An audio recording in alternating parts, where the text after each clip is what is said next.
Turning point में आपका स्वागत है। My name is Kishan Soni. मैं आज ये वीडियो इसलिए बना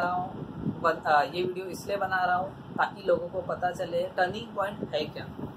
टर्निंग पॉइंट का मतलब होता है टर्निंग पॉइंट, मतलब एक पॉइंट पे आके आपको टर्न मिलेगा। वो टर्न कहाँ से मिलेगा? टर्निंग पॉइंट के यूट्यूब चैनल से। तो दोस्तों, इस चैनल पे सारे वीडियोस आपको थोड़े हटके मिलेंगे और सारे रिसर्च किए हुए मिलेंगे। इस चैनल पे आप जब भी आओगे आपको हर टाइम कुछ नया ही मिलेगा। और दोस्तों, आपको मेरा वीडियो अच्छा लगे तो लाइक करिए और ना अच्छा लगे तो डिसलाइक करना ना भूलिए और सब्सक्राइब जरूर कीजिए दोस्तों। और आपको जो भी वीडियो चाहिए आप मेरे कमेंट बॉक्स में डाल दीजिए कि मुझे ये वीडियो चाहिए। उसके ऊपर रिसर्च करके एक बेहतरीन एजुकेशनल नॉलेज आपको प्रोवाइड करूँगा। मेरा मकसद ये नहीं है कि मेरा सिर्फ यूट्यूब पे वीडियो हिट हो जाए। मेरा मकसद ये है कि लोगों को एक अच्छा ज्ञान मिले, एक अच्छा नॉलेज मिले। चैनल तो बहुत होते हैं, यूट्यूब पे वीडियो बहुत होते हैं, बट हर जेन्युइन वीडियो नहीं होता है दोस्तों।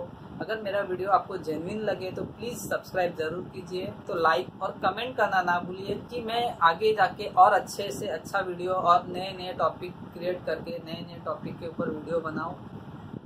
जिन लोगों तक काफ़ी सारे नॉलेज की ज़रूरत है, आप उनके पास जो नॉलेज नहीं मिल पा रहा है उनको ये सारे नॉलेज इस चैनल के थ्रू मिले, यही मेरी इच्छा है।